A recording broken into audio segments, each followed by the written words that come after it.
오름을 위해 깨닫는 믿음이라는 제목으로 하나님 말씀 나누겠습니다. 여러분 잘 아시는 것처럼 올해는 광주 5.18 민중항쟁 40주년을 기념하는 해입니다. 벌써 40년이라는 세월이 흐른 거예요. 40. 성경은 이 40이라는 숫자를 한 세대를 나타내는 숫자로 이야기합니다. 새로운 세대와 세상을 맞이하기 위한 준비와 연단과 실현과 훈련의 시간으로 성경은 삼습니다. 성경에서 40이라는 숫자는 매우 자주 등장하죠. 이스라엘 백성이 40년간 광야 생활을 하고 모세가 십계명을 받기 위해 40일간 시내산에 머뭅니다. 예수님이 40일간 광야에서 사탄의 시험을 받기도 하고 부활하신 후에 40일간 이 땅에 계셨다가 승천하신 일도 40입니다. 많은 이야기가 성경은 40이라는 숫자 속을 함께 이야기하고 있는 거예요.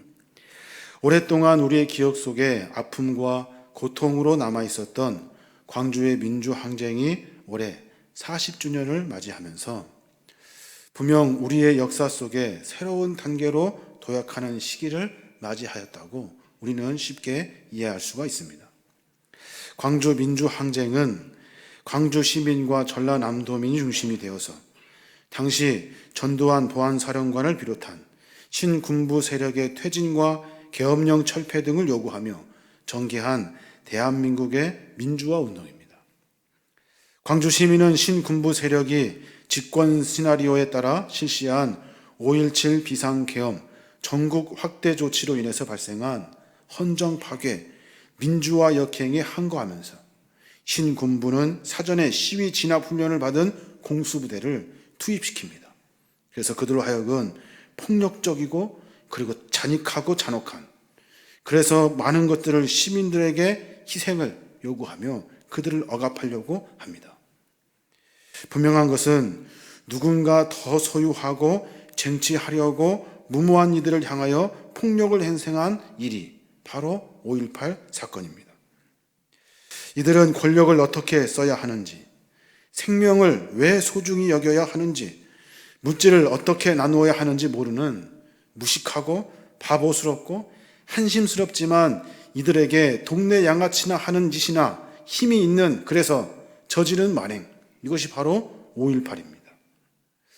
저는 오늘 말씀을 준비하면서 광주 시민의 5.18 정신을 어떻게 이어갈 것인가, 어떻게 하면 후대들에게 이 광적인 불의가 판치는 세상을 바꾸어 가지고 평화와 행복이 넘치는 하나님 나라를 전해줄 것인가, 이 고민을 지울 수가 없었습니다.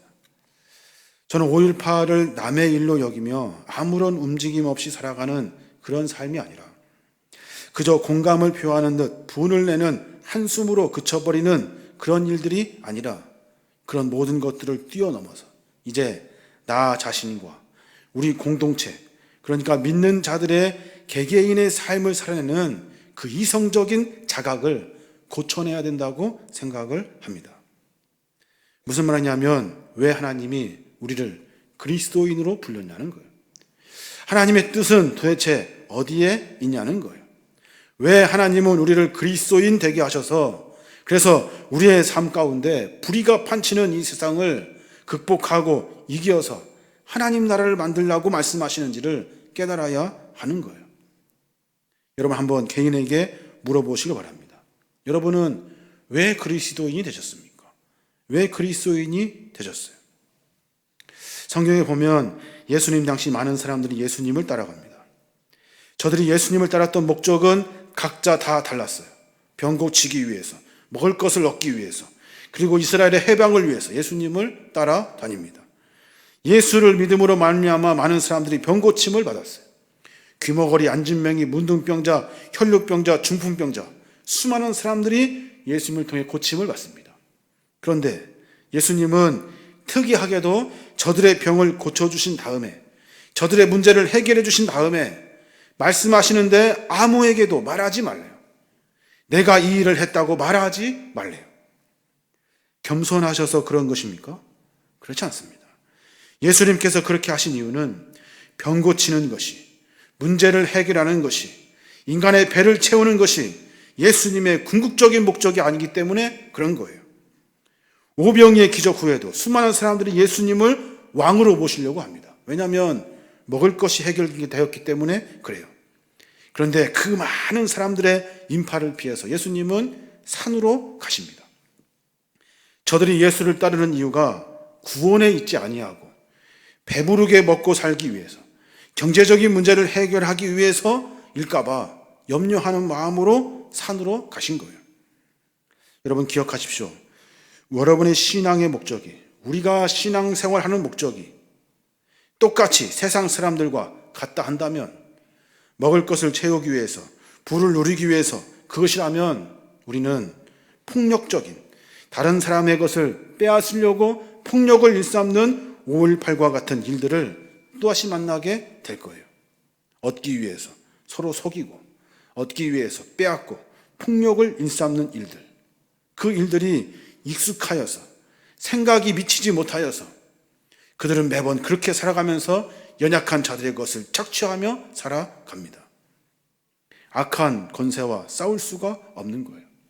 우리나 그들이나 원하는 것이 같기 때문에 그렇습니다. 남을 눌러 더 많은 것을 소유하려고 하고, 정의도 법도 윤리도 도덕도 쌀 한 톨만큼의 양심도 없는 이들의 생각은 얻는 것이라면 배신하고 싸우고 죽이는 것이 옳다고 생각하기 때문에 그래요. 예수님을 왕으로 삼고자 호산나 다윗의 자손이여 외쳤던 수많은 사람들 모두가 다 연약하고 힘이 없고 보잘것없고 무력하고 그리고 거지 같은 청년 예수를 보고서야, 그제서야 예수를 죽이기로 작정을 합니다. 그들이 본 것은 그에게서 아무것도 얻을 것이 없다고 생각한 거예요. 여러분, 예수를 믿는 궁극적인 목적이 뭡니까? 예수를 믿는 궁극적인 목적, 그것은 뭐냐면 구원에 있는 거예요. 구원이 뭐예요? 나를 건져주신 거예요. 어디에서? 죄에서 건져주시고, 악한 삶의 방식에서 건져주시고, 악한 생각의 굴레에서 건져주시고, 영원한 죽음에서 건지셔서 하나님의 자녀 삼아주시고 거룩한 천국 백성 되게 하신 것, 이것이 바로 구원인 거예요. 기억하십시오. 구원이란 죽어서 가는 하나님 나라의 자격을 얻는 그런 개념이 아니에요. 그러니까 구원은 나를 건지신 예수 그리스도의 사랑을 깨닫는 거예요. 내가 살았던 삶의 형편, 연약하고 더럽고 추접스러운 죄악의 삶에서 나를 건져주신 주님의 은혜가 바로 구원인 거예요. 그러니까 구원은 나를 건지신 거예요. 구원받은 자에게 이 구원은 네가 지금 현재의 삶이 어떠냐라고 묻고 계시는 거예요. 건져주셨는데, 나를 죄악에서 끌어내 주셨는데 여전히 그 죄악된 삶을 끌어안고 살고 있느냐라고 묻고 계시는 거예요. 그러면 구원받은 자의 삶이 아닌 거예요. 구원은 일회성 주님의 은총으로 끝나는 것이 아니에요. 구원은 일회성 천국 백성 되는 것으로 끝내는 것이 아니에요. 구원의 삶을 살아가는 것이 구원을 받은 백성들의 삶이 되는 거예요. 그래서 바울은 우리에게 분명하게 선포합니다. 빌립보서 3장 12절의 말씀, 내가 이미 얻었다 함도 아니요 온전히 이루었다 함도 아니라 오직 내가 그리스도 예수께 잡힌 바 된 그것을 잡으려고 달려가노라. 나는 얻었다고 생각하지 않는다. 나는 이루었다고도 생각하지 않는다. 나의 과거 잘못과 죄악을 뒤로하고 이제 앞에 있는 예수 그리스도를 따르는 삶을 통해서 나에게 전해주신 구원을 완성하겠노라고 하는 바울의 고백이 이미 담겨져 있는 거예요. 구원의 삶, 구원받은 자는 구원의 삶을 살아야 하는 거예요. 그러므로 구원받은 자들의 삶은 과거의 삶을 청산하고 새롭게 살아가는 구원의 삶을 살아가는 사람들이에요. 그들이 모여서 사는 공동체가 바로 하나님 나라라는 거예요. 하나님 나라는 하나님의 뜻과 식이 통하는 거예요. 구원받은 자의 삶이 함께 모여 나아가는 거예요. 그래서 주님은 구원받은 자의 삶을 말하면서 욕심으로 사는 것이 아니라, 남을 때려서 빼앗는 것으로 사는 것이 아니라 구원받은 천국 백성의 삶은 이런 것이다 라고 설명해 주고 계시는 거예요. 마태복음 5장 3절부터 그렇게 말씀하고 있어요. 마음이 가난한 사람은 행복하다. 하늘나라가 그들의 것이다. 슬퍼하는 사람은 행복하다. 그들은 위로를 받을 것이다. 유순한 사람은 행복하다. 그들은 땅을 물려받을 것이다. 의인을 위하여 굶주리고 목마른 사람은 행복하다. 그들은 원하는 것을 다 얻을 것이다. 남을 불쌍히 여기는 사람은 행복하다. 하나님도 그들을 불쌍히 여기실 것이다. 마음이 깨끗한 사람들은 행복하다. 그들은 하나님을 볼 것이다. 화평을 이루는 사람들은 행복하다. 그들은 하나님의 아들이라 불릴 것이다. 의를 위해 핍박받는 사람들은 행복하다. 하늘나라가 그들의 것이다. 나 때문에 사람들이 너희를 욕하고 핍박하고 거짓말로 온갖 악담을 할 때 너희는 행복하다. 하늘에서 큰 상이 너희를 기다리고 있다. 기뻐하고 즐거워하여라. 이전의 예언자들도 이런 핍박을 받았다. 이것이 바로 구원받은 자의 삶이라는 거예요. 생각해 보십시오. 오늘 성경 본문을 읽어내면서 우리는 그렇구나, 구원받은 자의 삶이 그런 거구나 라고 이야기를 합니다. 근데 가만히 묵상해 보면 이 사실이 내 삶을 바꿔내지 못해요. 내 삶을 바꿔내지 못해요. 알 것 같아요. 이해할 것 같아요. 들으면 공감할 것 같아요. 그런데 삶을 바꿔내지 못합니다. 매번 똑같이 반복되는 본문을 수도 없이 읽었다고요. 근데 삶을 바꿔내지 못해요. 왜 그렇습니까? 왜 그렇습니까? 이와 같은 세상에서 구원의 삶을 살아 하나님의 뜻과 방식이 통하는 나라가 되게 하려면 여러분 깨달아야 돼요. 깨달아야 돼요. 무슨 깨달음입니까? 무슨 깨달음? 우리가 살아가고 있는 세상이 불완전하다는 것, 내가 지금 정상처럼 살아가지만 정상이 아니라는 깨달음, 이렇게 살다가는 죽겠구나라는 깨달음, 이 깨달음이 있어야 하는 거예요. 탕자가 아버지를 떠나 돼지우리에서 살다가 그때 그 자리에서 깨닫게 됩니다. 누가복음 15장 17절 말씀, 이에 스스로 돌이켜 가로되 내 아버지에게는 양식이 풍족한 품꾼이 얼마나 많은고 나는 여기서 줄여 죽는구나. 이렇게 살다가 죽겠구나. 이렇게 살다가 죽겠구나. 이 사실을 깨달았던 거예요. 현대의 성경에 보면은 17절 다음에 18절, 그러니까 그가 얼마큼 깨달았는지에 대해서 강조하면서 이렇게 적어냅니다. 18절의 말씀, 그렇다. 아버지께 가서 이렇게 말씀드려야지. 아버지, 제가 하늘과 아버지께 죄를 지었습니다. 그렇다. 내가 죄악으로 살다가 죽겠구나. 내가 악에서 살다가 죽겠구나. 내가 거짓말하며 살다가 죽겠구나. 내가 악한 습성을 반복하며 살다가 죽겠구나. 내가 남을 죽이며 살다가 죽겠구나. 내가 남의 어미의 가슴에 못질을 하며 눈물을 흘리게 하며 살다가 내가 죽겠구나. 이 깨달음이 있어야 하는 거예요. 깨닫고 나는 건져질 아버지에게로 발길을 돌려서 돌아가야 되는 거예요. 이것이 바로 구원의 삶이 되는 거예요. 전두환이가 재판을 받으러 광주에 여러 차례 내려옵니다. 그의 뒤뚱거리는 모습, 그 어수룩한 모습에서 세월을 말하고 있어요. 세월을. 근데 그의 얼굴에서는 깨달음이 없어요. 깨달음. 내가 이 한을 어찌다 받는고, 내가 이 눈물을 어찌다 갚는고, 내가 이렇게 살다가 죽겠구나, 이렇게 사는 것이 아닌데 라는 깨달음이 없어요. 깨달음은 생각처럼 쉽지 않습니다. 우리가 살아가고 있는 세상이 영적으로 보면 틀림없이 뭐든 다 집어먹으려고 하는 돼지우리 같지만 육적으로 보면, 세상적으로 보면 돼지우리 같지가 않아요. 돈과 권력에 눈이 멀면 돼지우리 같은 호화로운 세상이 훨씬 더 좋아요. 돼지우리의 그 고약한 냄새가 처음에는 고약하게 코를 찌르지만 어느 순간 익숙해져요. 양심의 향기로운 냄새가 묻힐 만큼 그 더럽고 고약한 냄새가 그 온 것을 다 뒤엎어버려요.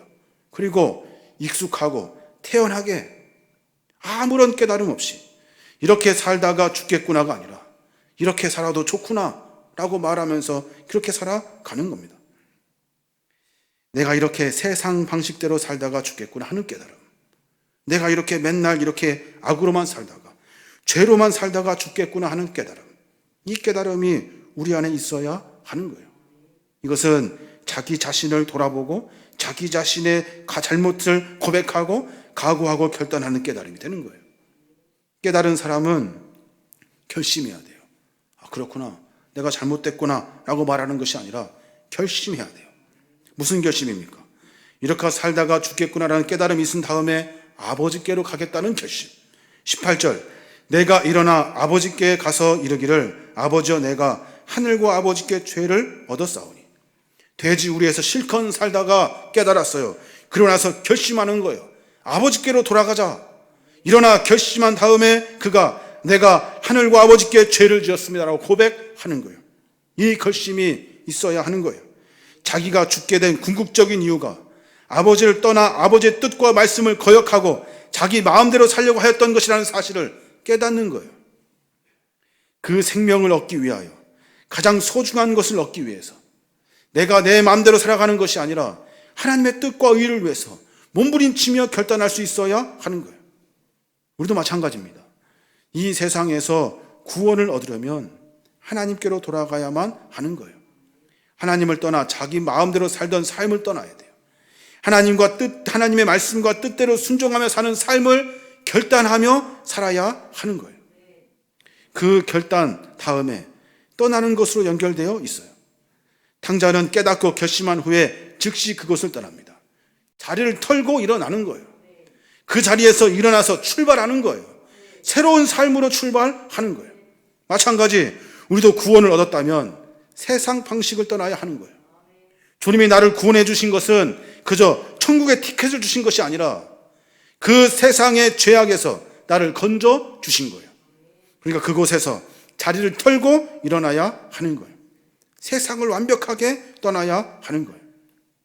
세상을 떠나는 것은 두 가지 방법이 있어요. 하나는 죽음으로 떠나는 거예요. 죽어야 떠나요. 또 하나는 싸움으로 떠나는 거예요. 싸움으로. 우리는 죽음으로 이 세상을 떠날 수 있어요.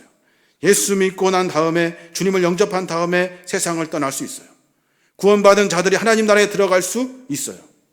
그런데 지금 현재 삶 가운데 세상과 싸우는 싸움을 가지고도 세상을 떠날 수 있어요. 5.18 사건을 검색하면서 한 장 한 장 사진을 넘겨갑니다. 그들이 그렇게 싸우려 한 일들이 세상을 지배하는 악한 군사와의 싸움이었다는 것을 알게 되었어요.